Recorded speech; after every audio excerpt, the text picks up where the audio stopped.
Bible codes are a dramatic demonstration that what we have here really is the Word of God and not simply a historical tradition. These 66 books, penned by 40 different guys over thousands of years, are collectively a supernaturally given and skillfully engineered message system.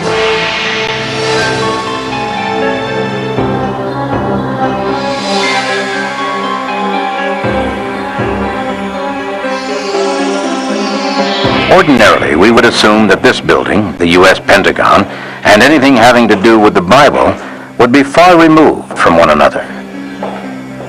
But in 1994, Statistical Science, a respected mathematics journal, published report number 3, volume 9, titled Equidistant Letter Sequences in the Book of Genesis.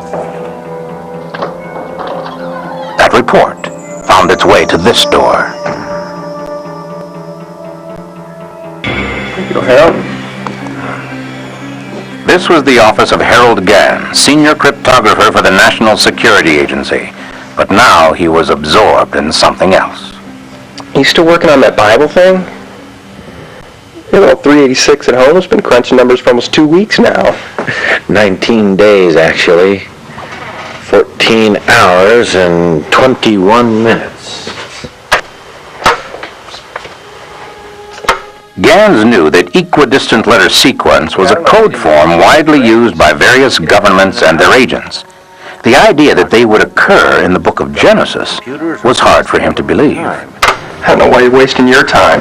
And this thing's either pure coincidence or pure nonsense. I'm sure you're correct. But Rips designed the original program, and Statistical Science published the findings.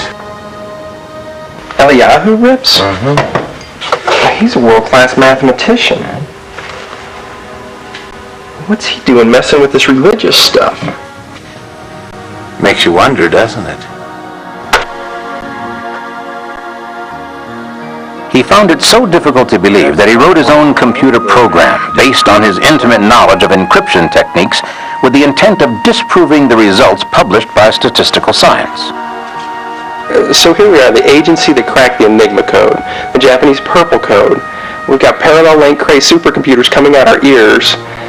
And our senior cryptologist writes simple equidistance letter sequence codes on a 386. What am I missing here?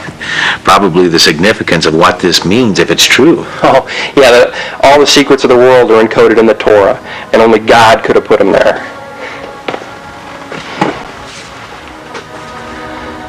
Is it? Is it what?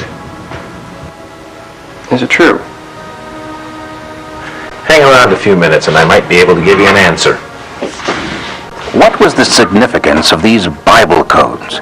Could there be information encrypted in the book of Genesis having to do with people and places that could not have been known at the time the book was written? If the codes were simply a matter of random chance, the Gans program would soon reveal it. He was sure his wife would soon be calling to tell him his computer had stopped and the p-value, a numeric representation of probability, was a very large number.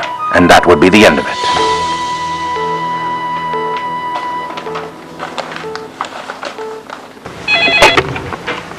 Mrs. Gans. Oh, hi. Did the machine stop running yet?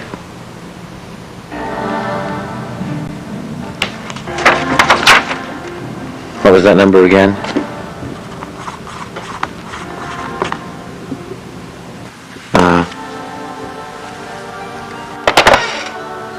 Well?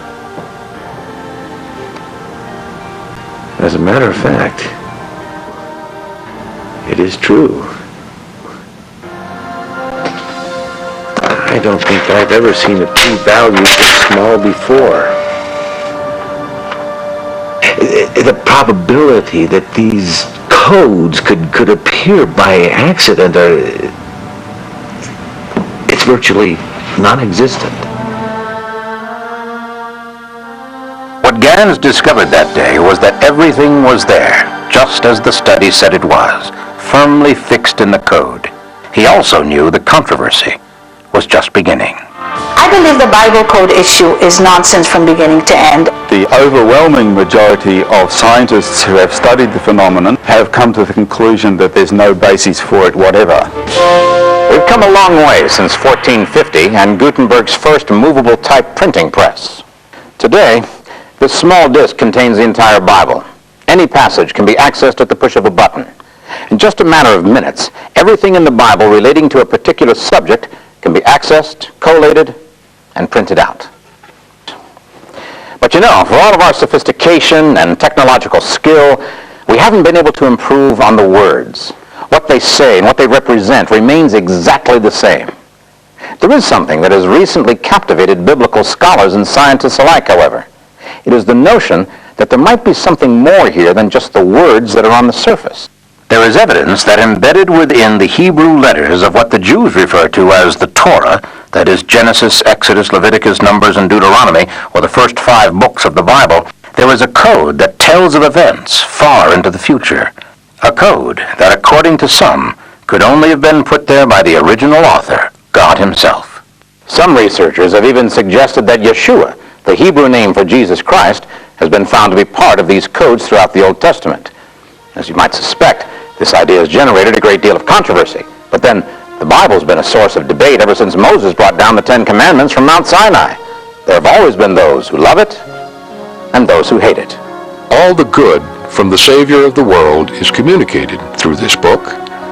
All things desirable to men are contained in the Bible. If we would destroy the Christian religion, we must first of all destroy man's belief in the Bible. The Bible is the greatest benefit which the human race has ever experienced. The inspiration of the Bible depends upon the ignorance of the gentleman who reads it. It is impossible to mentally or socially enslave a Bible-reading people. One does well to put on gloves when reading the New Testament. Everything in it is cowardice and self-deception. A thorough knowledge of the Bible is worth more than a college education. The debate continues to this very day. But all other arguments aside, one fact is indisputable. Since Gutenberg printed the first Bible, it has become the most widely distributed and widely read book in the world. Every year, more copies of the Bible are printed than any other book ever published. A recent count put the number of complete Bibles printed in a single year at over 60 million. Another 90 million New Testaments were also printed, and over 1.5 billion scripture sections were published in over 2,000 languages. Amazingly, those numbers keep growing every year. What is there in this book that has captivated the minds and hearts of people the world over for thousands of years? What could there possibly be in the history of a small group of people in a dusty corner of the world that could attract such attention? What is there in the words of these scrolls that has bound a scattered nation together for over 3,000 years?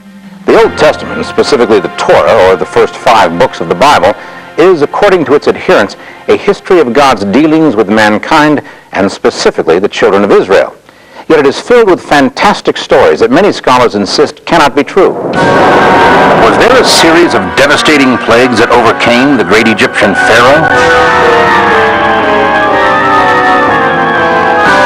Did a man called Moses actually receive the 10 Commandments and the Mosaic Law directly from God?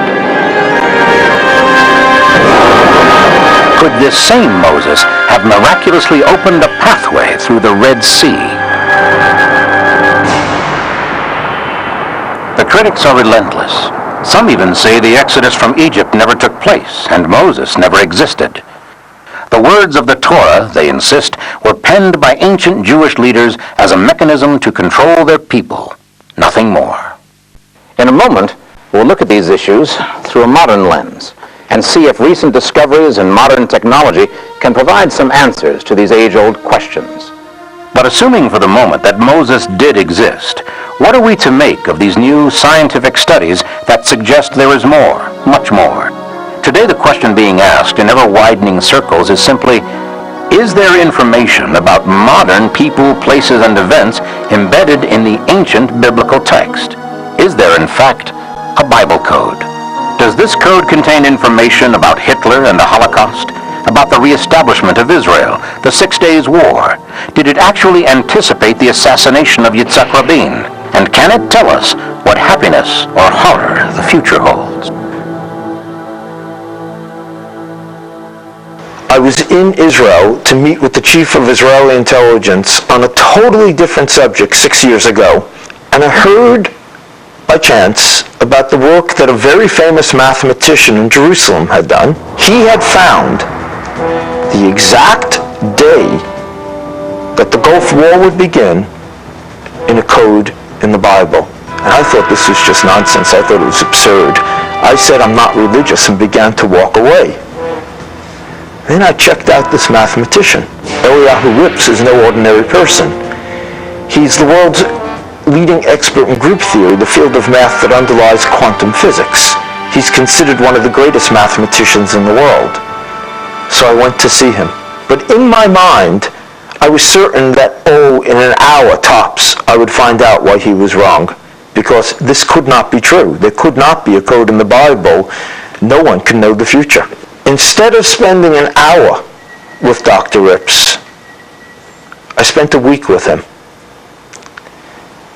And at the end of the week, I knew he was on to something real.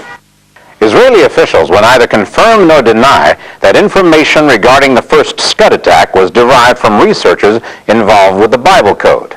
But given the results, it is fair to ask if perhaps science and religion have not at long last found a common ground. 3 weeks before the Gulf War began, Dr. Rips and his colleagues in Israel found encoded in the Bible Saddam Hussein picked a day, enemy, Scuds, and the date, January 18th, 1991, actually the equivalent in the ancient Hebrew calendar. Perhaps before going on, we should try and answer some of the questions posed by the critics, beginning with the most fundamental question of all: was there really a man named Moses? According to the book of Exodus, at the time Moses was born, the Pharaoh of Egypt had decreed that all male Hebrew children be killed. The mother of Moses, unwilling to follow this horrible edict, put her young son in a basket made of reeds and set it adrift on the river. The daughter of Pharaoh found the basket and took the child for her own son. Moses was transformed from the child of Hebrew slaves to the grandson of the Pharaoh in a single day.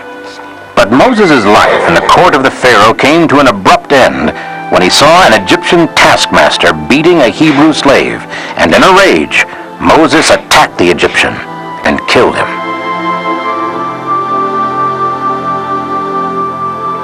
From that moment on, Moses became a fugitive from the wrath of Pharaoh, which brings us to the beginning of the most controversial series of events in the Bible. Moses fled into the desert to escape the Pharaoh's soldiers. After wandering for many days, he came across a small tribe of nomadic shepherds in what was then the land of Midian. He is befriended by Jethro, the head of one of the families, and there he determines to stay. In one stroke, Moses is transformed from Prince of Egypt to wandering shepherd, and so far as Moses is concerned, that will be his lot in life. But it was not to be. One day, while in the desert, he was startled by the sight of a burning bush that, while fully involved in flame, was not consumed. The Lord spoke to him out of the bush and told him he must return to Egypt. Critics are quick to point to this episode as proof the Bible is pure fantasy. Even apart from the burning bush, how could a middle-aged shepherd who, by his own admission, was not a good speaker, be expected to go into Egypt, where he was still under sentence of death, and simply tell the Pharaoh he has to give up hundreds of thousands of slaves? The answer, according to the Bible, is a series of plagues that God permits Moses to call down upon the Egyptians. There are plagues of frogs and flies, of the water in wells, rivers, fountains, even urns turning to blood, of boils, dying cattle, and fiery hail. Finally, Moses names the most devastating plague. The firstborn of every Egyptian household will die. And therein lies the problem. Critics insist that the Egyptians were such astute record keepers that something so tragic, so all-encompassing, would certainly have been recorded by their own scribes as well as by Moses. As it turns out, recent discoveries have proven them right.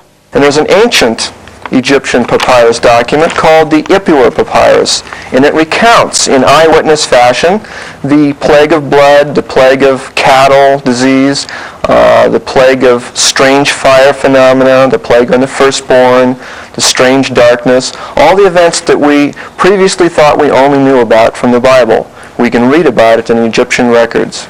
Given the severity of these plagues, it is not unlikely that the Pharaoh would at last let the people of Israel go. But somewhere along the line, he had a change of heart.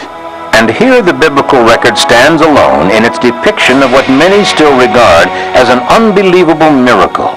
Yet except for this miracle, there would be no Bible or the possibility of a Bible code. Pharaoh's army of chariots was rapidly gaining on the slow-moving mass of humanity trying to make its way across the wilderness of Sinai.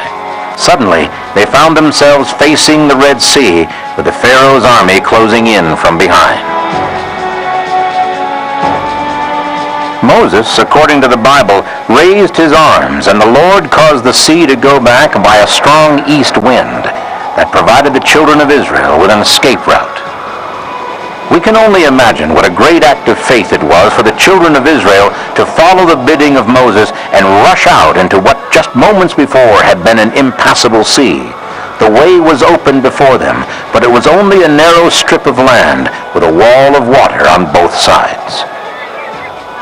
Behind them, the Pharaoh's army, bent on destruction, pressed forward.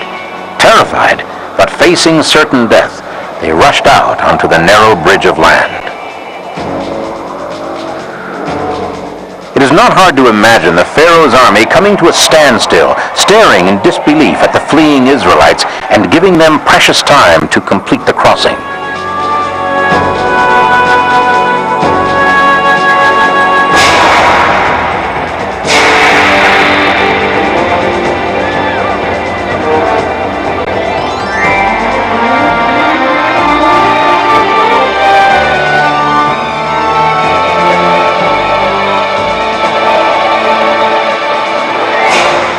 According to tradition, Moses was the last to cross, and by the time he reached the other side, the Pharaoh's chariots and soldiers had recovered from their own fear and surprise and were already pouring out across the land bridge in angry pursuit. Theirs, however, was to be a different fate. The wind ceased and the water rushed in upon the Egyptian army, drowning men and horses alike.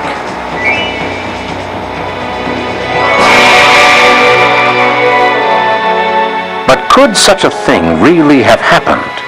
Oddly enough, it was Napoleon who first discovered that indeed it could. At this site in 1799, Napoleon's engineers discovered an underwater ridge some 600 feet wide that extended from shore to shore. His engineers calculated the right time for crossing this 5.2-mile strip when the east wind would blow sufficiently to clear the seabed of water. Napoleon, however, barely escaped with his life when a sudden change in the wind's direction brought an onrush of water covering this strip within just a matter of minutes. Of course, those were 18th century engineers, and their records did little to satisfy the critics. 20th century scientists, however, have taken up the challenge with surprising results.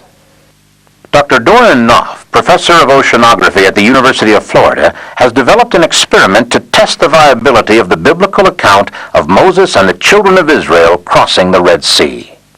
We were intrigued by the possibility that perhaps there is some explanation for a similar process. So what we did, we developed what we call in physical oceanography a mathematical model of the part of the Red Sea where many people believe that crossing could have been. Okay, what we have here now is a physical model of the Red Sea. The deep part supposed to represent the main body of the Red Sea, which is about 2,000 or 3,000 feet deep, and the shallow part, with the one with the sloping bottom, supposed to represent the Gulf of Suez, which is much shallower. As we said before, the average depth of the Gulf of Suez is about 100 feet, and the length is few hundred miles. Okay, what we have in addition to this, we introduced here an artificial ridge, which you see right here, And the depth of the water above that artificial ridge is only about 10 feet high. Okay? And what I'm going to do is I'm going to let the wind blow from here, and you will see how the water recedes and in fact exposes the ridge to the air.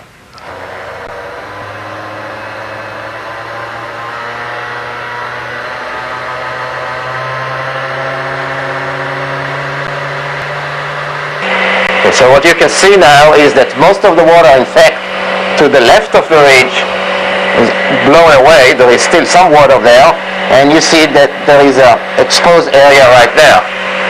All right? So the idea is that the Israelis crossed on this part of the ridge which was exposed, and they saw water on the two sides, right? They saw the water on the left side of the ridge and the water on the right side. And I'm going to cut the wind off now, and I'm going to do that abruptly, and you will see how it comes back. So let's do that. And of course what happens after that is that when the wind relaxes, the water wants to come back to the position that it had before, and it does that via a gravity wave, which moves at the speed we calculated to be like 15 feet per second or so, which is of course a speed that one cannot escape.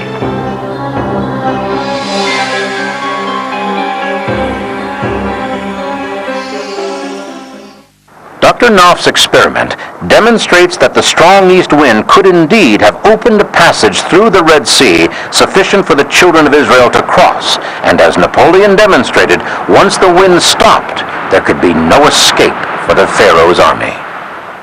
Modern research has shown that it was possible for the fleeing slaves to have crossed the Red Sea at this particular point. But how do we know this is where Moses brought his people? Once again, modern technology shows the way.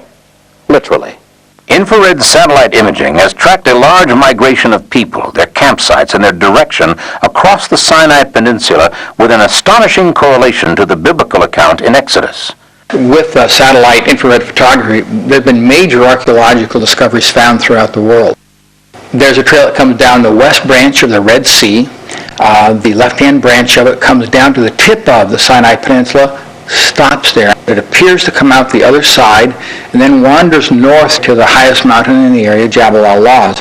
And we did find what I think is important archaeological evidence that something took place at Jabal al-Lawz. We found at the base of this mountain 12 pillars, 18 and a half feet in diameter. Why not 7? Why not 11? Why 12? With 12 tribes of Moses fitting so perfectly into that scenario.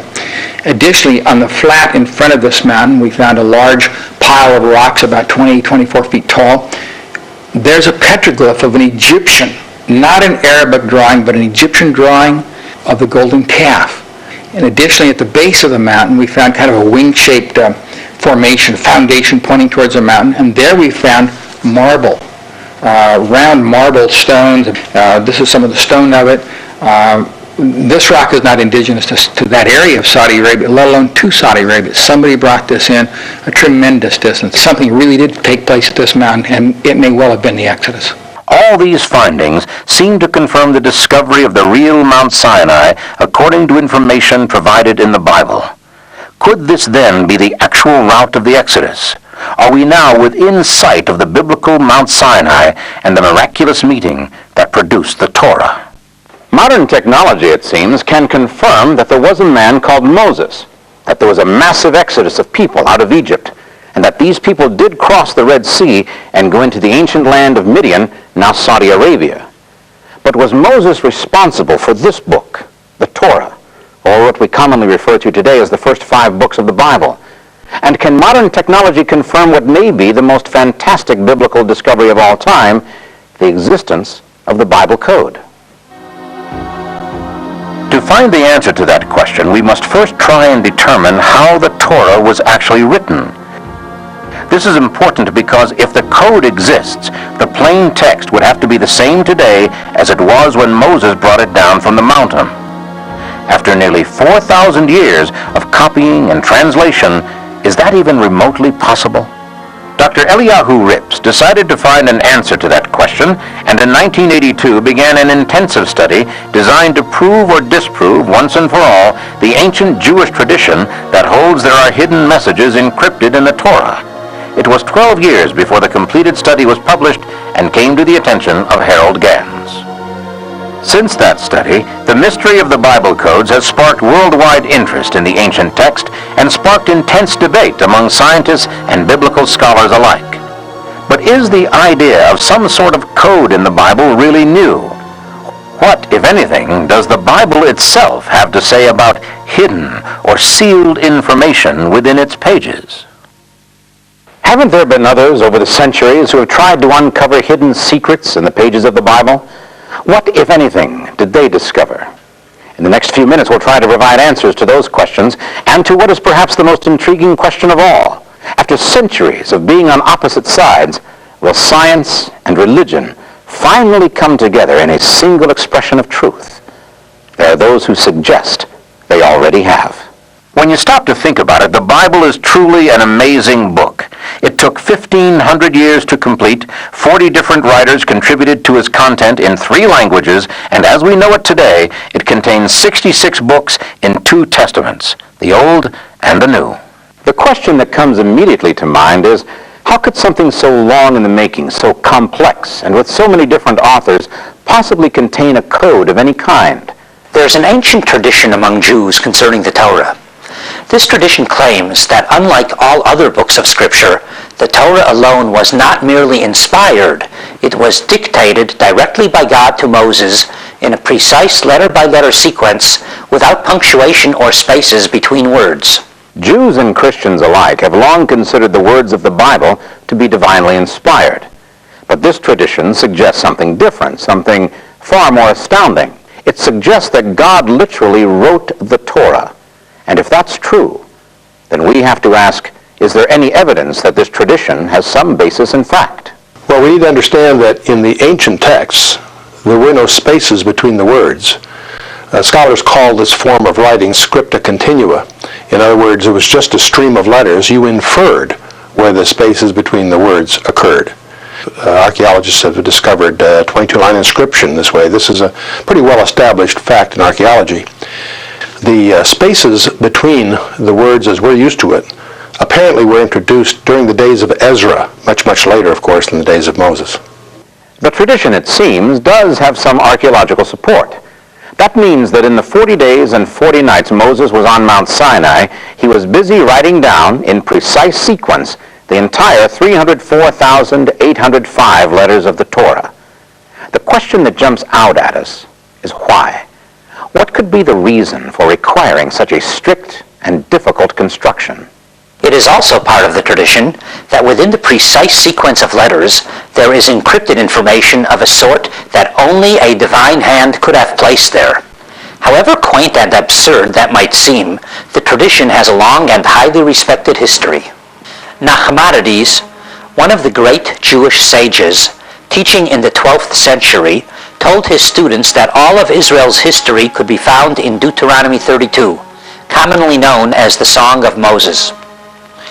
Another outstanding rabbi and teacher, who lived and died in the 13th century, Rabbi Bachya ben Asher of Saragossa, Spain, described a process whereby the skipping of equal intervals of letters in the Torah could lead to obtaining divinely ordained information.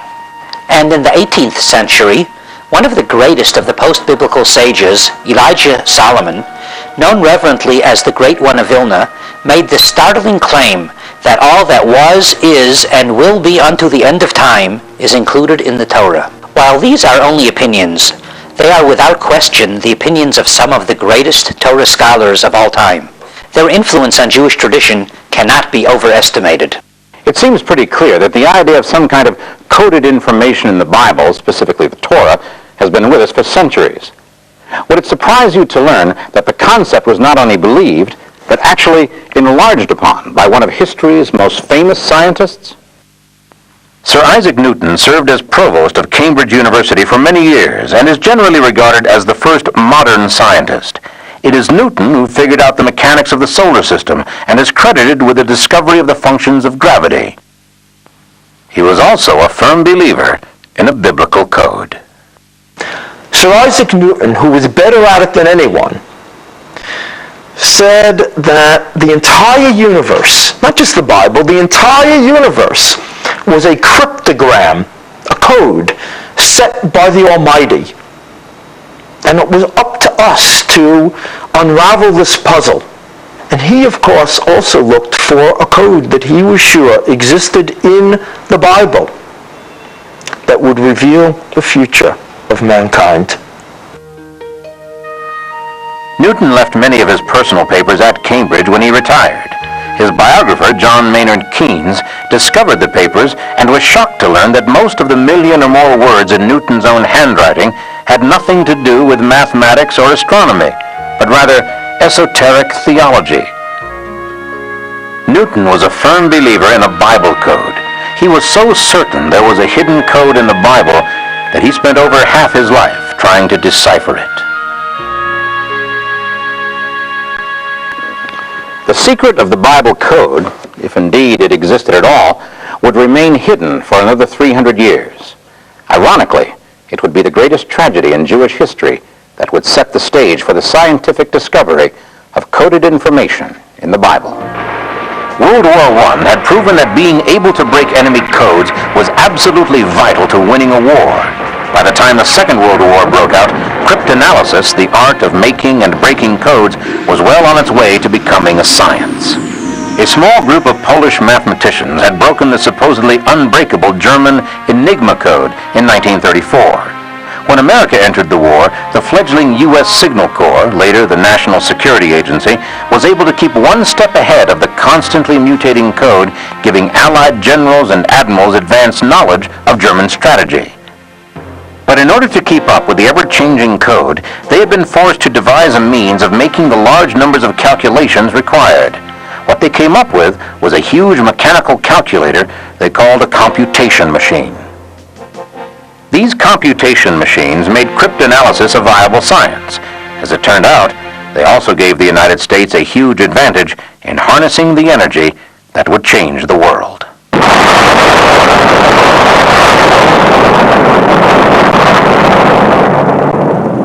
During World War II, we of course were on a crash program to develop the atomic bomb, which required substantial computation.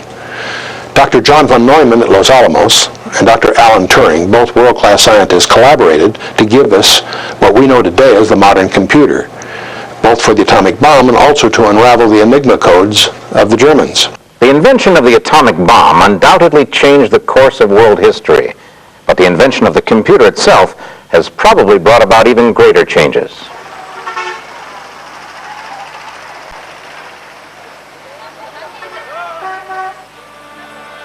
Rabbi Michael Bear Weissmandl, a childhood Talmudic and mathematical prodigy in Czechoslovakia prior to World War II, survived the Holocaust and after the war emigrated to the United States. Weissmandl, while still a young man, had stumbled onto the notes of the 13th century Rabbi Bakya, suggesting that divine information could be derived from the Torah by means of skipping a specific interval of letters. Now, with all the horror behind him, Weissmandl returned to the fascination of his youth, the possibility of a mysterious Bible code.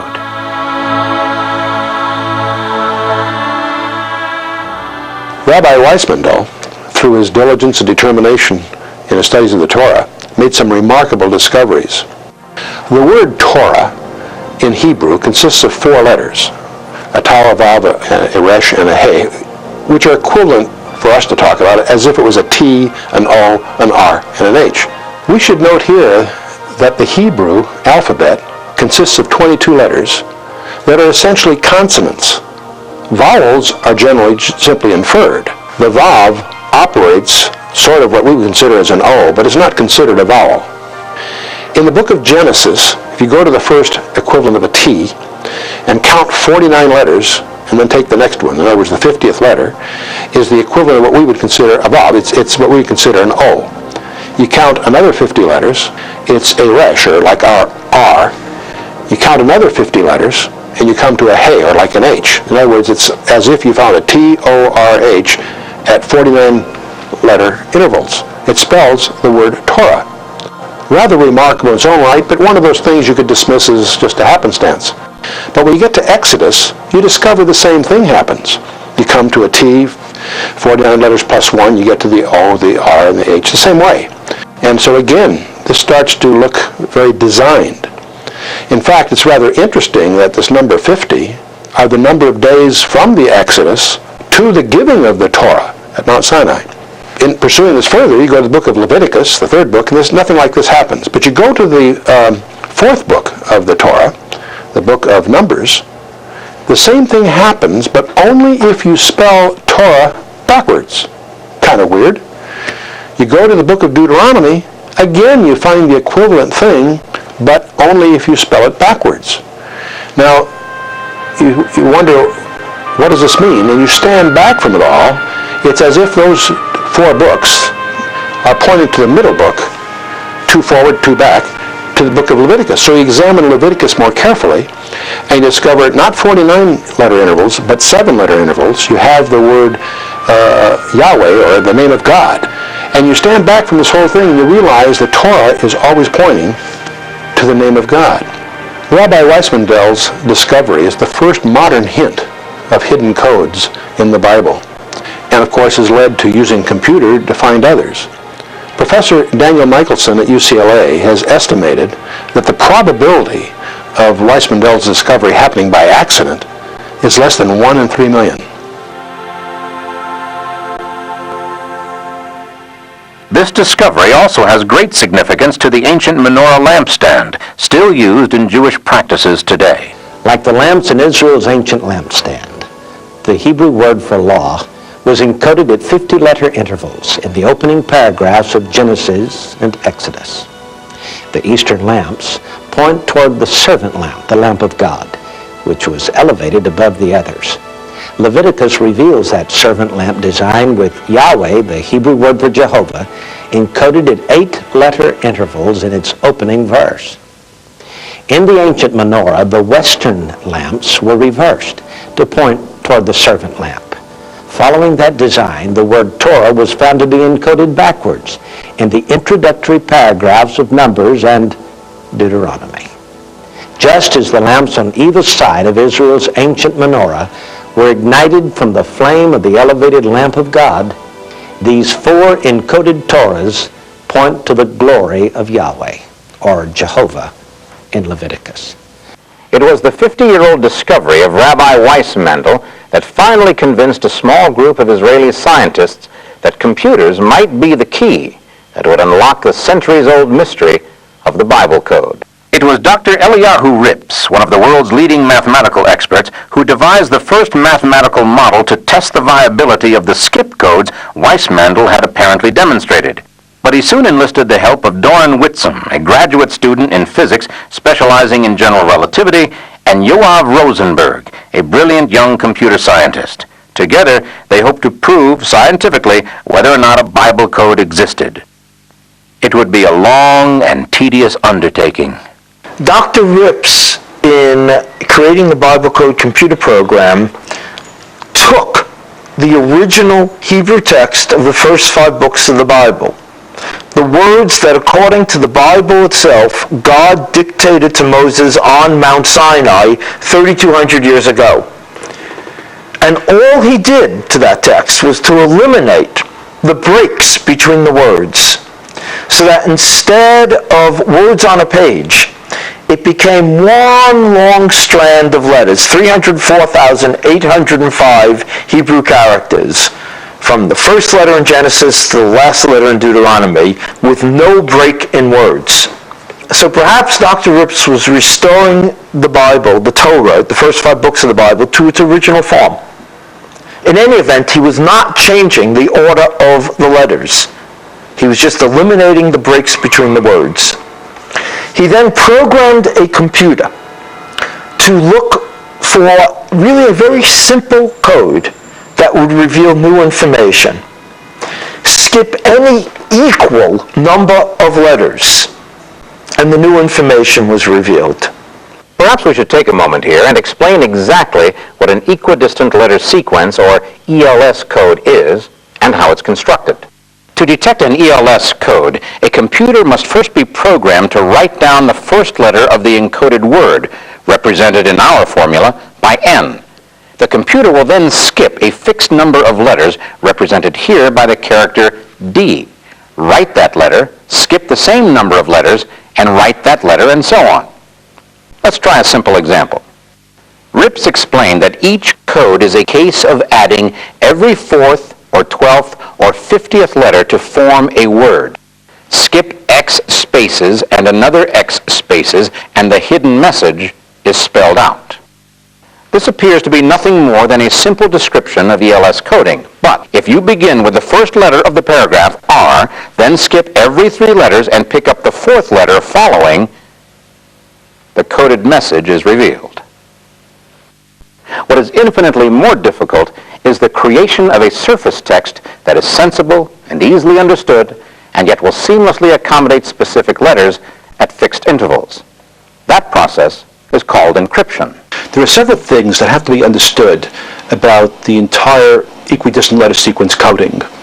Just looking for words, virtually any words, as an equidistant letter sequence, you will find them in the book of Genesis, you will find them in War and Peace, you will find them in virtually any sufficiently long text that you try to find them in, particularly if you're using a computer.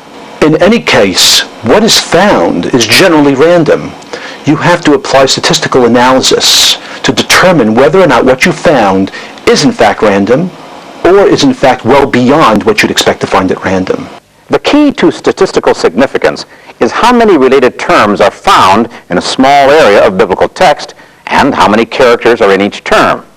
Short words in lots of text are very likely just coincidence. So if all text can produce words at equidistant letter sequences, what makes the Torah codes unique?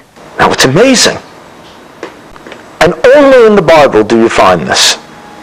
When, for instance, by skipping an equal number of letters, you spell out President Kennedy, the very next letters in the same skip sequence say to die, and Dallas is encoded in the same place.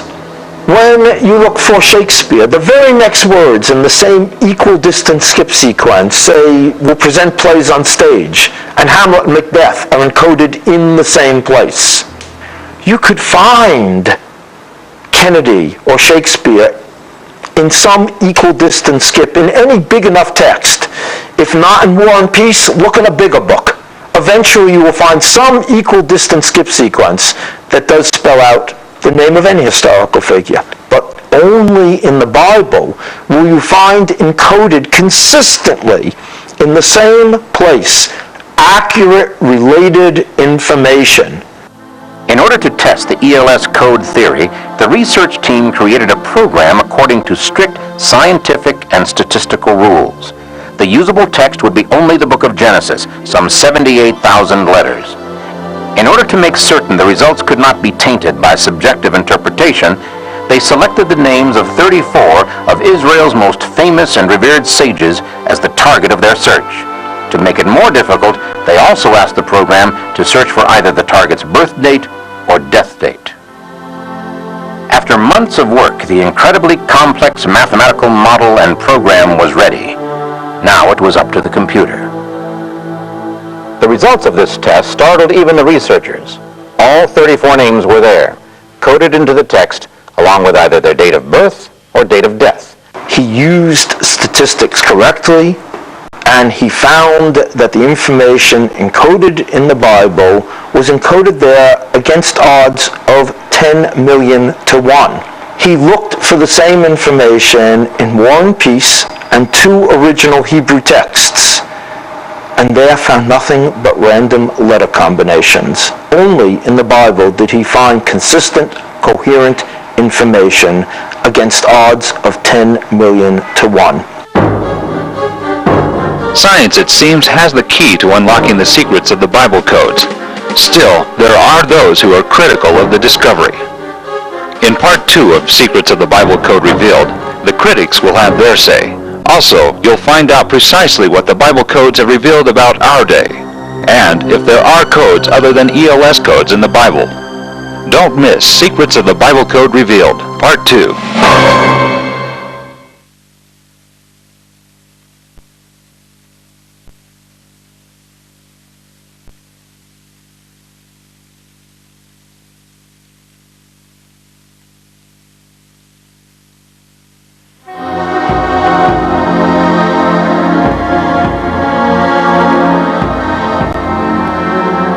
Secrets of the Bible Code Revealed Part 1, we met three world-renowned scientists, Dr. Eliyahu Rips, Doran Whitsom, and Yoav Rosenberg.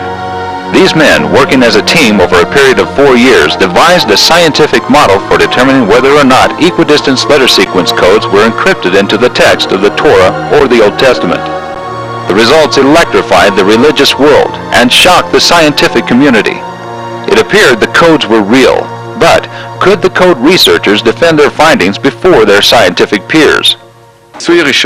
The first experiment was a comprehensive experiment, encompassing a large body of words and expressions that have a connection, like names and nicknames of the great sages and rabbis of Israel, as listed in the encyclopedia along with their dates of birth and dates of death. We measured if indeed there was a tendency for such connections, and the result was that there were connections, and the possibility that this occurred by accident was very minimal. Harold Gans, at the time a senior cryptologist at the National Security Agency in Maryland, heard of the test and the results. I reproduced the experiment, and lo and behold, I got precisely the results that they had reported. I then went ahead and did a new experiment. Instead of pairing each of the rabbis' names and appellations with their dates of birth and death, I paired them with the places of birth and death, cities, towns, villages, wherever it was they died or were born. And the results I got were even more significant than the original experiment done by Whitsom and Rips. At that point, I knew beyond any shadow of a doubt that the code was real. I felt a chill go on my spine. Encouraged by the results, the study was sent to the prestigious American mathematics journal Statistical Science for peer review and possible publication. Indeed, nothing is published in statistical science until it's been thoroughly reviewed by at least one independent referee, and on occasion two. In this instance, the documentation was submitted to 3 separate referees. Following its publication, a statement was issued by 5 mathematical scholars, 2 from Harvard University, 1 from Yale University, and 2 from Hebrew University, supporting the findings. Robert Koss, the editor of the Statistical Science Journal and a professor at Carnegie Mellon University, is quoted as saying, "Our referees were baffled. Their prior beliefs made them think that the book of Genesis could not possibly contain meaningful references to modern-day individuals. Yet when the authors carried out additional checks, the effect persisted. The paper is thus offered to statistical science readers as a challenging puzzle." All my instincts as a scientist and also as a Jew spoke against the possibility of such a phenomenon. Yet despite this, the work of Whitsom, Rips, and Rosenberg presents a very strong scientific evidence that under intense scientific experimentation, the phenomenon is shown to exist. I went to meet with mathematicians at Harvard, at Yale, at Hebrew University. And they knew Dr. Rips and they knew about his work, and they all told me the code was real. I asked Dr. Rips to look for things that he didn't know I would ask for until I asked. And then he found them in the Bible code, and he had as a control text the Hebrew translation of War and Peace. In the Bible, the information was encoded, and in War and Peace it was not. Time after time after time. Yet in spite of the overwhelming support for the scientific integrity of the initial code research, there are still those scientists who insist it is all just numerological rubbish. You can compare the reaction of this handful of noisy critics toward Dr. Rips's extraordinary discovery to the reaction of both the church and the scientific community to Galileo. When Galileo said that the earth circled the sun, he was condemned by the scientific establishment and by the religious establishment, because what he had discovered changed the way you must see the world forever. The criticisms all have to do with the fact that in science, one does not proceed explaining an effect by invoking a miraculous cause. A major premise of the Bible codes is that the text has remained totally unchanged through the centuries, all the way back to the time of Moses. But in fact, this simply is not the case. The manuscripts from the earlier periods are not the same as manuscripts from the later periods. This totally invalidates the notion of a Bible code based on counting letters. What manuscript do you use? What variants do you use? It's totally ridiculous. The point is well taken, but once again, the experts disagree. Bible scholars have long been aware that over the millennia, the Torah has been preserved with an amazingly small number of letter-level variations. Even to this very day, a Torah scroll is copied by hand from its predecessor, written out according to unchanging rules by scribes who undergo an exacting course of training and preparation. To each of them, the following warning has been passed down through the ages. Should you perchance omit or add one single letter from the Torah, you would thereby destroy all the universe. The text of the Torah has been preserved, not only in pages, lines and words, but even in the exact spelling of every word. In the Ashkenazic text I found 9 words, the spelling of which is not exact to my opinion, but in the Yemenite text preserved the exact spelling of every word without even one exception. It cannot be said, of course, that the text of the Torah used worldwide today in Jewish practice is the original text. No process carried out by humans can possibly be perfect, but the small number of errors that are known to have crept in over the centuries is striking. The question of the reliability of the text is, however, only one point of contention. In spite of the years of testing and peer review, many prominent mathematicians still believe any words or combinations of words found in the Bible code, no matter how closely aligned, are at best matters of random chance, and at worst, the result of text manipulation. The computer can look in so many different ways at a text that finding hidden messages in it is almost guaranteed. For example, I looked at the United Nations Convention on the Law of the Sea and I found in there the hidden message, "Hear all the law of the sea." I looked at the text of Moby Dick and I found the hidden message, "Oceans hold joy." Both of these are extremely unlikely to occur by chance, yet they did occur. People have claimed that they found similar codes in Moby Dick and War and Peace, that they could find similar codes in any text of one's choice. That is absolute nonsense. They have indeed produced counterfeit codes in War and Peace and in Moby Dick, and they can produce them in virtually any text. They are not the same as the real thing. They are not done a priori. They are done by cheating. Their claim is that since we can cheat on the data and bias the experiment to do whatever we want, therefore Whitstone and Rips could have done the same, and therefore we shall assume that they have done the same. They do not deal at all with the fact that my city's experiment proves that that is not the case. And by the way, to accept their challenge, I would say I would like to see them try to produce an experiment like my city's experiment to confirm their rabbi's experiment that succeeded so well in War and Peace. They haven't done so. They haven't even addressed the city's experiment because it proves that in fact there was no such manipulation. What they have done is very similar to what Whitstone and Rips had done. To the layperson, to the expert, they have nothing in common. I studied the work of Dr. Rips and his partners, and the outcomes of his experiment expresses his own wishes and desires rather than any real scientific phenomenon.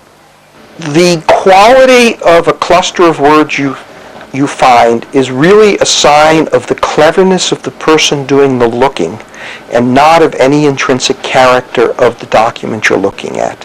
Behind every picture is a statistical analysis that's performed by the computer program Rips and his colleagues have created. It's not just a picture. It's not words that appear together by chance in the Bible. It is accurate, related details of major world events that appear together way beyond mathematical chance. The fake codes that the critics find in Moby Dick or War and Peace or the Manhattan Telephone Directory have no underlying mathematical basis at all. They are just pictures that to laymen might look similar, but are absolutely irrelevant. Amongst the independent experiments that we've done, we matched the names of the famous rabbis against the names of the books they wrote. We also did an experiment where we matched their names against the years of their birth and death, remembering that the original experiment only used the day and the month. In both cases, we found absolutely no sign of any phenomenon.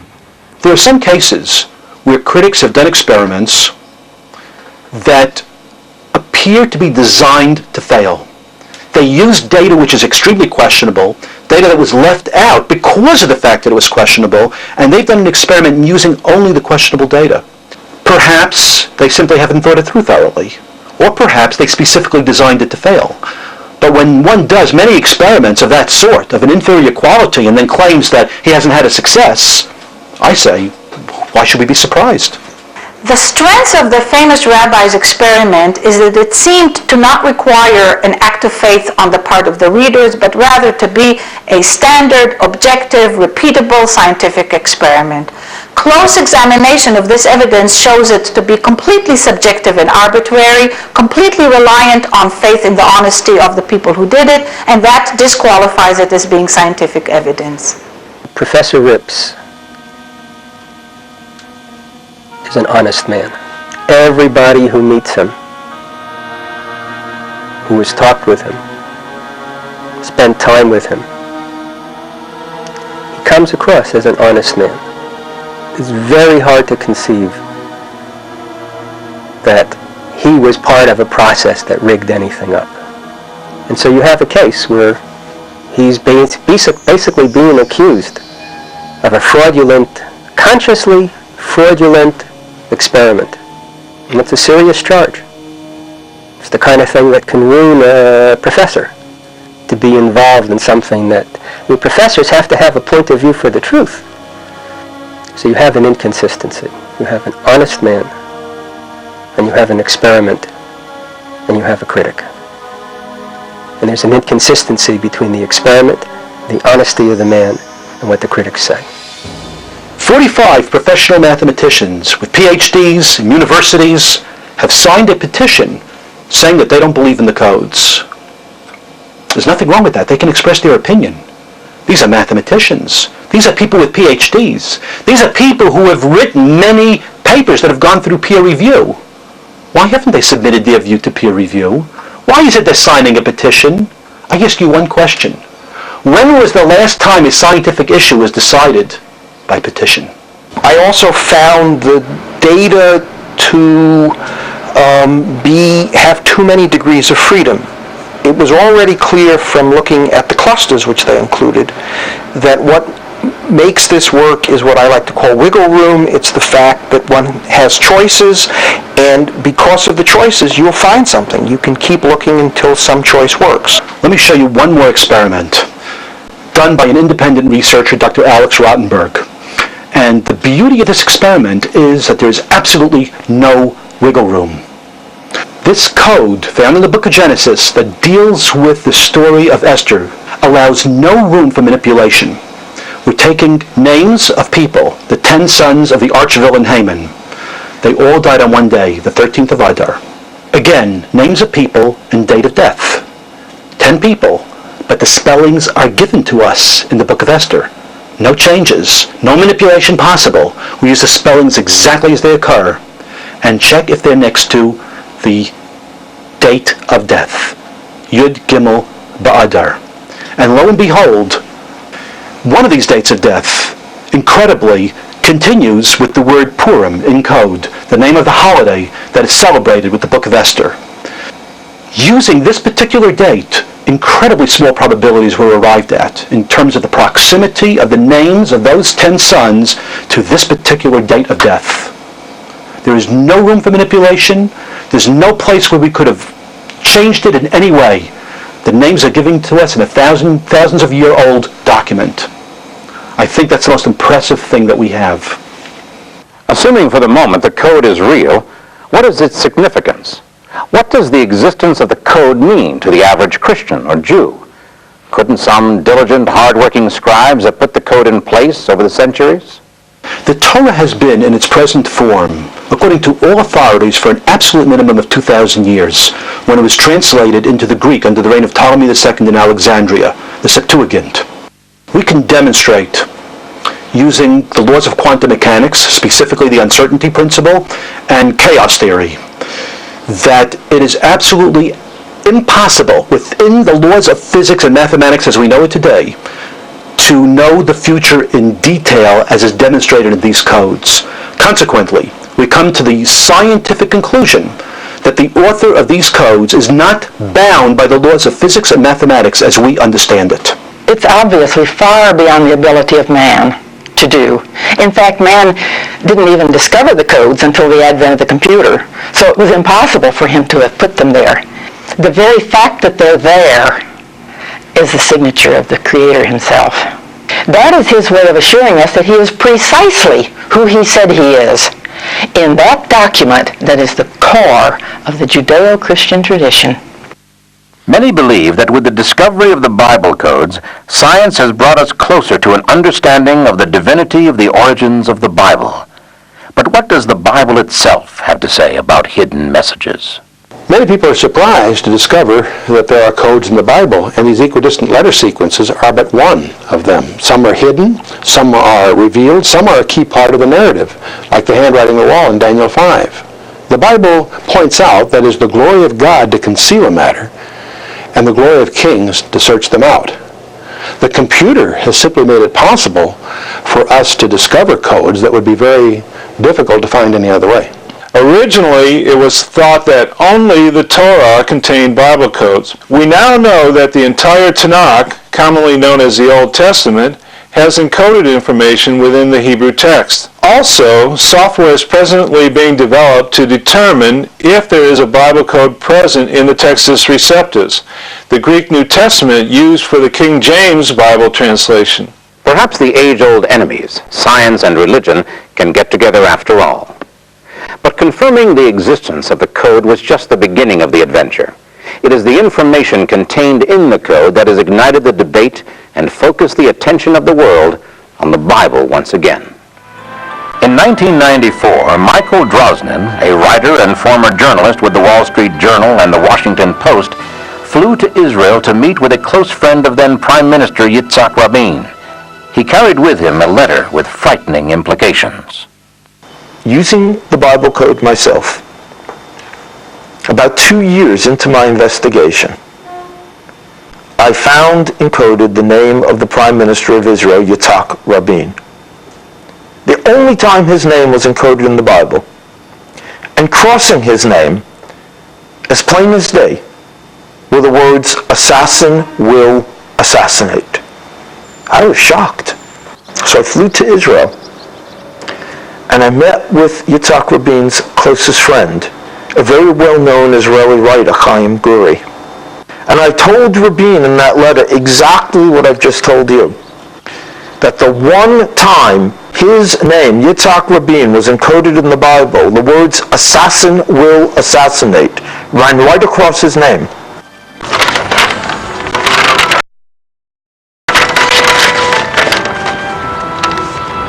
Are you seriously suggesting the Torah actually says that Rabin will be assassinated? All I can tell you is what's in there. Will you give him the letter? In his letter, Michael Drosnin told the Prime Minister, "I have uncovered information that suggests your life is in danger." He went on to explain that it was an Israeli mathematician that had discovered a hidden code in the Bible that appears to reveal the details of events that took place thousands of years after the Bible was written. The letter also pointed out that the information had been confirmed by famous mathematicians, and the results have been replicated by a senior codebreaker at the Pentagon using his own computer program. This should not be ignored. Guri read the letter, but his response was not very encouraging. All right, I'll take it to him. But I know the Prime Minister, and I don't believe he'll pay any attention to these Bible codes.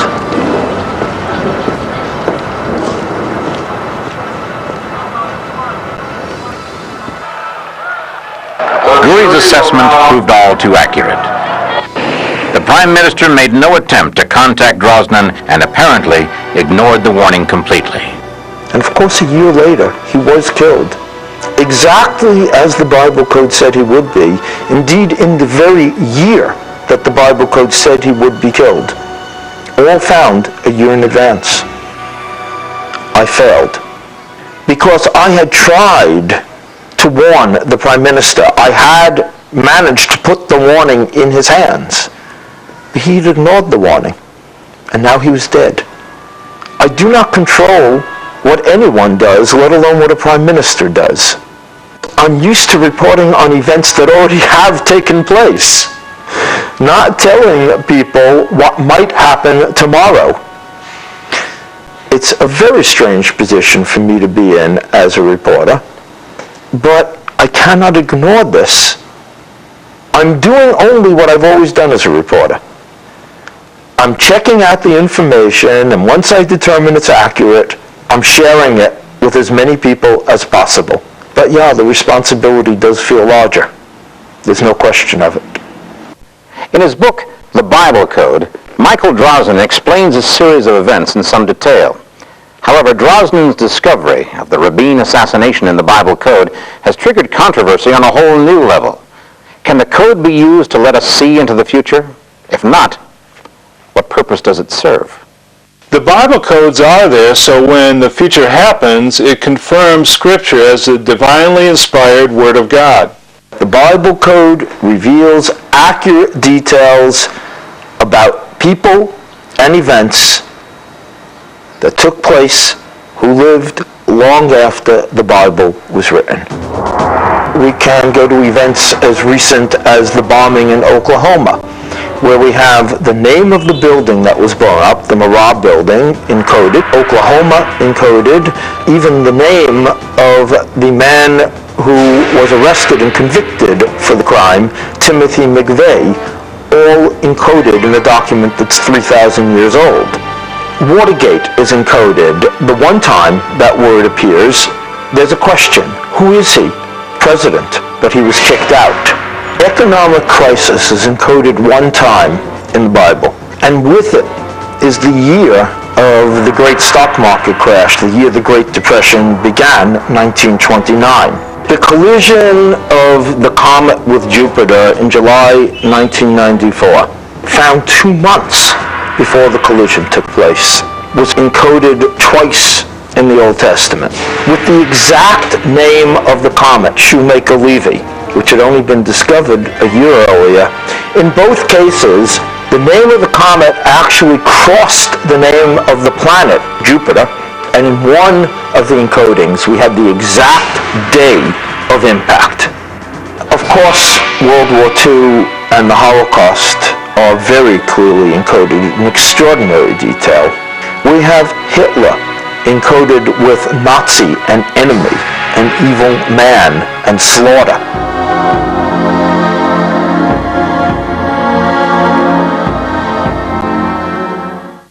The whole world was saddened and astonished when Lady Di tragically was killed in an accident in Paris, France. Yet when we began to do research with the computer program, we were astonished to discover that even this event had been recorded in ELS codes 3,500 years before it occurred. We found the name Princess and Diana encoded at the same ELS distance. Then beside it we found the word Spencer, her real name, together with Wales, as she was the Princess of Wales. Then in the surrounding verses we found encoded France and Paris. Then we looked and discovered tunnel and river. We found the very year, 5757, which is 1997 in our calendar. We found Av, the month of August when she was killed. Most remarkably of all, we found the name Fayed, her companion in that tragic accident. All of this encoded 35 centuries before the event actually occurred. Logic tells me that the Bible was encoded to give us very important information. It was encoded, certainly, by some intelligence that could see ahead, across time. It was encoded in such a way that it would be found right now, by technology that would exist for the first time now, the computer. When going into the future, we have to guess at the words because the event hasn't happened yet. We don't know what it is. As soon as you start guessing the words, as soon as you start guessing the context and trying to determine what would be the event that would use these words, you're out of the realm of science. You're guessing. It's subjective. It's not scientific anymore. The Bible code does not give us one predetermined future. It tells us all of our possible futures. And by having this information in advance, we can prevent the worst dangers from ever taking place. The more important question might be, will we, in the final analysis, believe what we learn? News from around the world. Nations, as well as individuals, seem to have a knack for ignoring important warnings.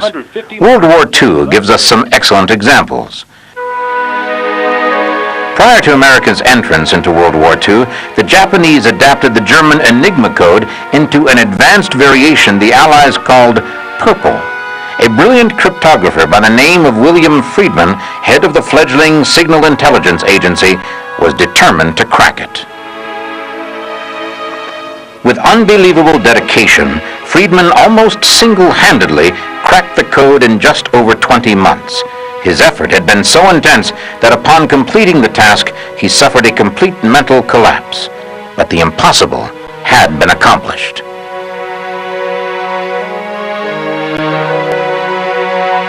The Germans were leaked the information that Purple had been cracked and sent the information on to the Japanese, who simply refused to believe it. Their plan to attack Pearl Harbor went forward, and in fact, naval intelligence intercepted and decoded a transmission from Japanese Admiral Yamamoto to his fleet.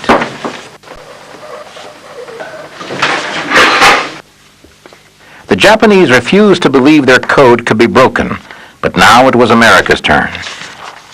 Naval intelligence had in their hands confirmation that the Japanese fleet was heading toward Pearl Harbor. The monumental effort Friedman had put forth was about to pay off. Or was it? What is this? It just came in, sir. Our boys back at Signal have broken Purple. Sure they have. Have you told anyone about this? No, sir. Then don't. Those guys over at Signal haven't cracked that code. I think somebody's trying to see if we're awake over here. But, sir... That's all.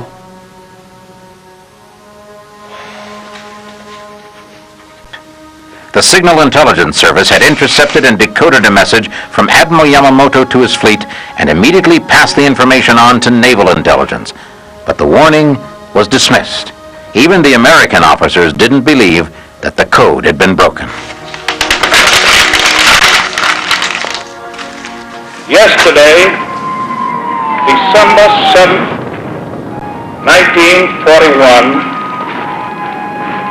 a date which will live in infamy. The United States of America was suddenly and deliberately attacked by naval and air forces of the Empire of Japan. There seems to be an eerie parallel between the attitude of the admirals then and the eagerness of some scientists and scholars to dismiss the Bible code today. Could ignoring this code also prove disastrous? As far back as records exist, decryptions and hidden meanings seem to have derived from the obsession of the Jewish scribes with the ancient scriptures.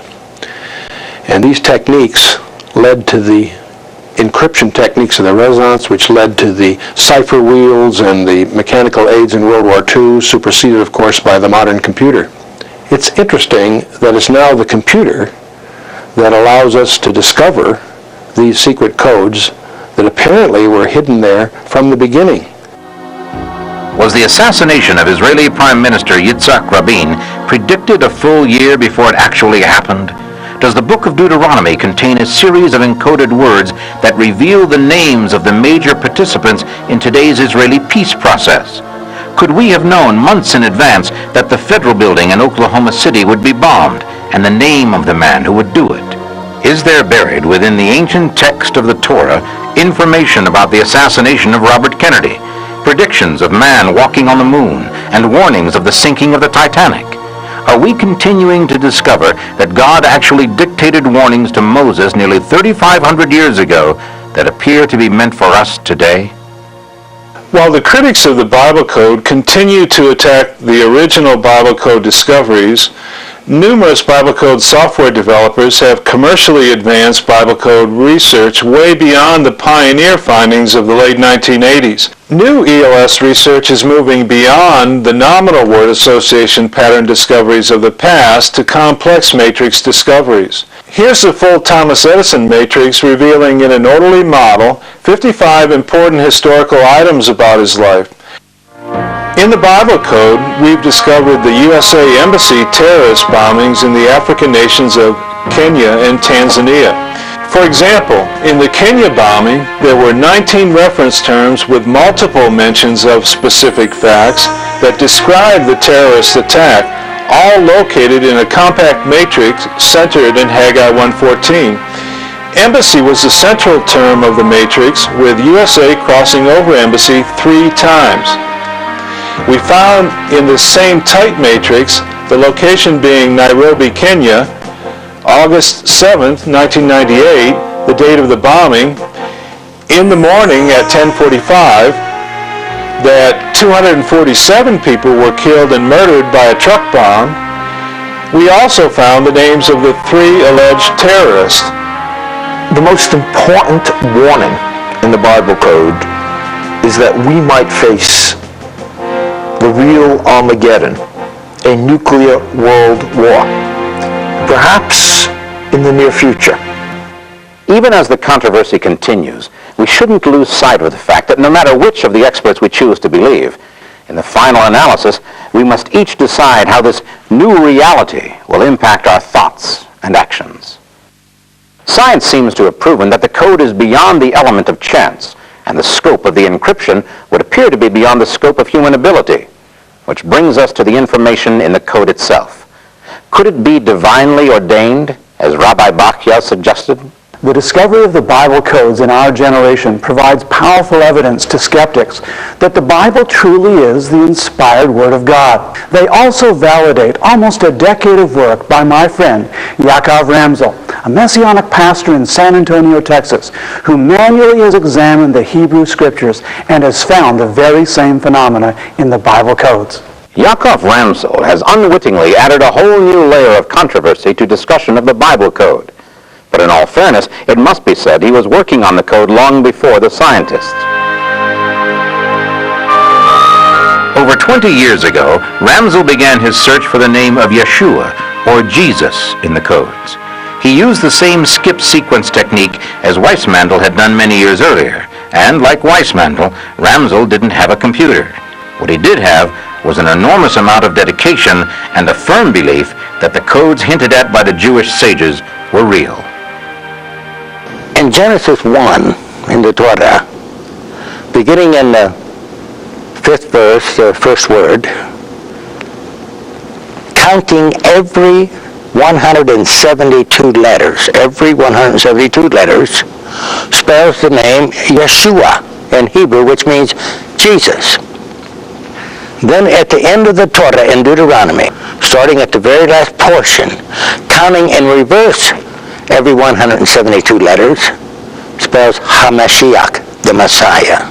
In Genesis 20 and verse 2, counting every 5 letters in there, Hakarek Otshlav in Hebrew, which means in English, the lattice work of the equidistant letter sequence. The meaning of the insight is the method by which we found it. Now, if this is not scientific, I don't believe there's anything scientific. This is the most remarkable insight proving that the letter sequence is ethical, it's mathematical, it's scientific, and it sets a pattern. And we have the 10 Commandments recorded in Exodus 20th chapter. There are 179 words in that chapter. And every 179th letter, we have a wonderful insight. If you count every 179th letter, it spells Hosea Yeshua Shmi, which means salvation of the Lord Jesus is my name. Some critics, of course, have suggested Ramsel's work is a matter of pure chance, suggesting that even though the name Yeshua does appear, it doesn't necessarily refer to Jesus of Nazareth. The prophet Isaiah wrote a powerful prophecy about the coming Messiah that is recorded in Isaiah chapter 52 and 53. This remarkable prophecy of the future Messiah is often called the suffering servant messianic prophecy. In an exhaustive analysis of this brief but very detailed prophecy, Yaakov Ramsel made several startling discoveries. Not only had God encoded the name of Jesus Christ in these passages, but the names of virtually everyone else involved in the crucifixion and his ministry. He found Jesus, the name the Nazarene, Messiah, 3 Marys, the 2 high priests, Ananias and Caiaphas, King Herod, Pilate, and many of the names of Christ's disciples, all of them found in one prophetic passage. 41 names in all encoded in Isaiah's prophecy. One fact about the Bible that is not in dispute, and that is that both the Old Testament and the New are full of numbers. Some of these numbers are simple and straightforward. Others leave the reader completely befuddled. Could the key to the Bible encryptions lie in these enigmatic numbers? It would be difficult to discover the number of times 7 appears in some significant way in the Bible. 7 churches, 7 lampstands, 7 seals, 7 trumpets, 7 thunders, 7 angels, 7 miracles, 7 beatitudes, and the 7 days of Genesis, and this barely begins to scratch the surface. Weissmandl discovered Yahweh at a skip interval of 7, and Torah at a skip interval of 49, or 7 times 7. And in one of the Bible's most amazing prophecies, Daniel is told that 70 sevens are determined upon the people and upon the holy city. When Peter asks Christ how many times he should forgive a brother, the Savior answers with that same enigmatic number, 70 times 7. Is it possible that there is a key to the code hidden somewhere in the number or combination of numbers of 7? Or are these simply isolated events, independent of one another? Then again, perhaps the key is not numeric at all. The ELS code is, of course, based on numbers, but is there also evidence of other kinds of codes? The most essential truths in the Bible are, of course, put in a form that anyone can understand. But that doesn't preclude the fact that there are mysteries hidden in the Bible that are there as challenges to us. And there are many examples. One of the classic ones is the life of Matthew Fontaine Maury, who as a youngster was fascinated as he read the scriptures that there was a passage in the Psalm 8 and also in Isaiah that makes reference to pathways in the seas. What a strange idea, he thought. Are there pathways in the sea? In 1825, he became a midshipman, spent the rest of his life gathering data, developing what we now know as the science of oceanography. He was able to get captains to gather data. He ended up developing charts of ocean currents in the Atlantic, the Pacific, and the Indian Oceans. And he, as a result, is widely regarded throughout the world as the father of the science of oceanography. All because he was prompted by these hidden little allusions in the Psalms and Isaiah. 2 key points regarding the codes. First, we never look to codes or something that esoteric for doctrine or theology that's in any way contradictory to the plain text. The second point is we are expressly prohibited in the Torah from methods of divination. Using the codes to predict the future is divination and is expressly prohibited in the Bible. Predicting the future or not being able to predict the future. Well, that's a controversy for another time after scientists and Bible scholars have had a chance to further study and debate this developing issue. There is a way you can check all this out for yourself. The Bible code is no longer just a name of a scientific research paper. It's also a computer program available on CD-ROM. Bible code software is easy to use, even if the user has no knowledge of Hebrew. The procedure is very simple. First, select the range of text you wish to examine. For example, we will choose from the start of Genesis to the end of Exodus. Now select the range of skips you want the computer to use. We will use for this example a minimum of 10,000 and a maximum of 11,000. Now comes the most important part.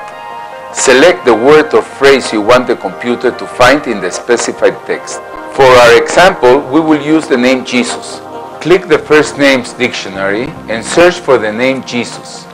Click on it and the program will automatically insert Yeshua, which is Hebrew for Jesus.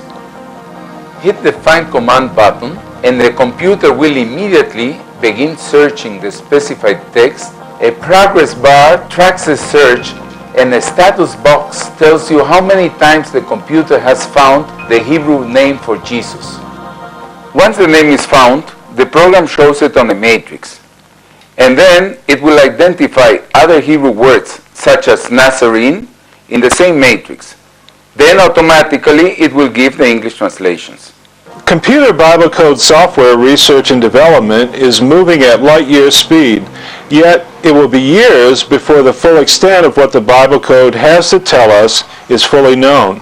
The new matrix decoding systems, combined with translation software, lexicons, and dictionary searches, open up the strong possibilities that people may be able to find themselves and/or future events in the Bible code. Certainly it seems harmless enough, but the original code researchers warn that even though the computer makes it easy, the process is complex, and the results could easily be misinterpreted. The worst thing that could happen is that some people might interpret what they find in the Bible code as commandments, telling them what to do. But nothing of that nature can or even should be inferred. But in spite of the inherent complexities of knowing too little about too much and drawing unwarranted conclusions from them, code researchers and critics alike have found a great deal to ponder in the code research. For many, it has meant a re-examination of long-held but forgotten beliefs. For others, a strengthening of their faith. And for still others, it is just another shot fired in the long war between religionists and humanists. But since even much of the plain surface text of the Bible is still being debated, it should not surprise us that opening the time lock that has sealed the ELS codes for so many centuries has raised some controversy. I believe God in his prophetic foreknowledge knew that our generation would be the most skeptical and the most scientific and computer literate generation in history. And therefore I believe, knowing this, he has provided one last measure of evidence to our generation so that our generation would be without excuse. I think if the Bible codes are demonstrated to be real and valid, then in fact both Jews and Christians will have to re-examine their texts and see truly how they impact on their lives. What are the implications to the world if the Bible code is real? It's hard to say. People believe what they want to believe. People do really what they want to do. One would like to believe that if people took the Bible more seriously, there would be less crime, there would be less hurt, there would be less wars. Everyone would love each other as a human being. I hope it would make a big difference.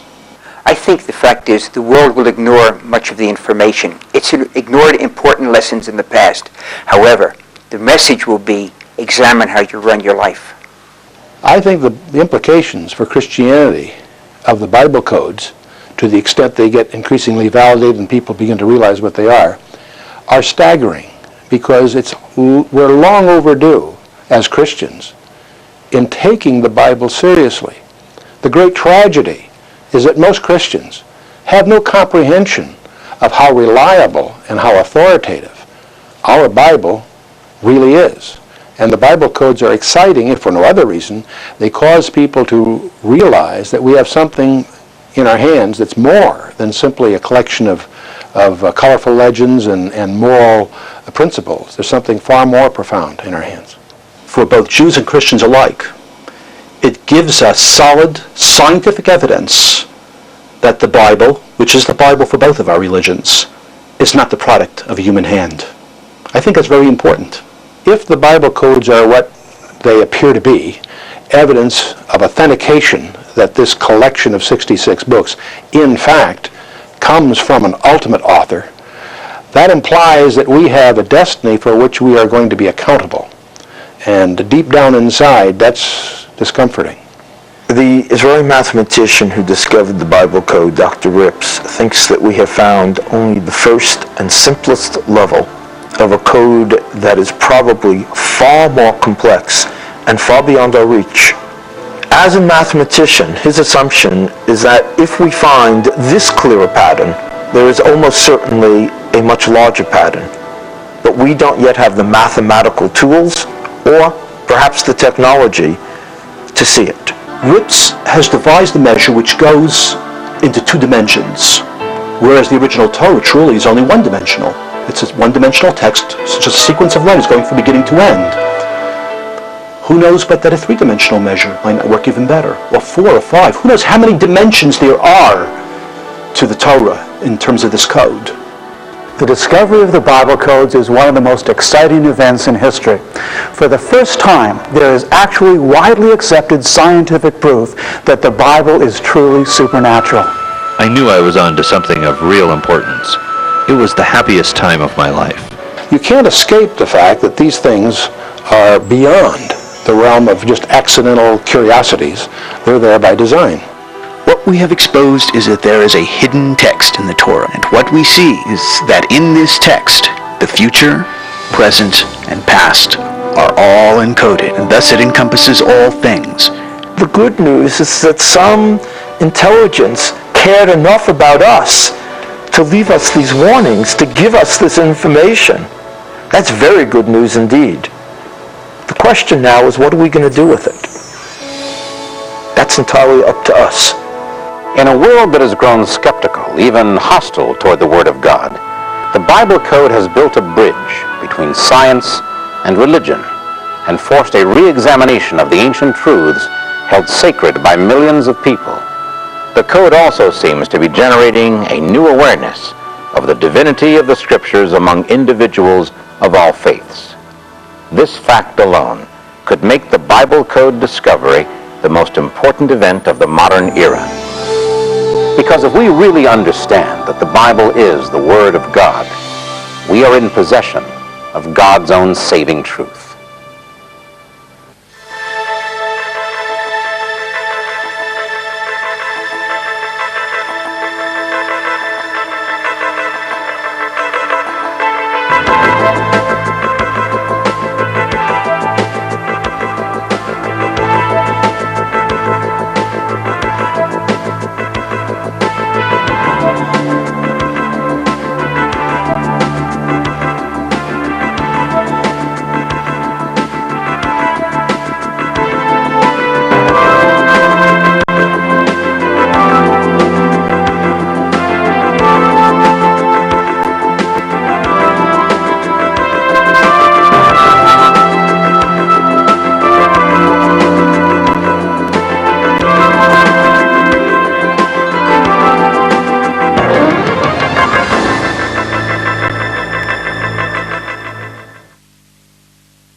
Saya sangat diberkati dengan program khotbah di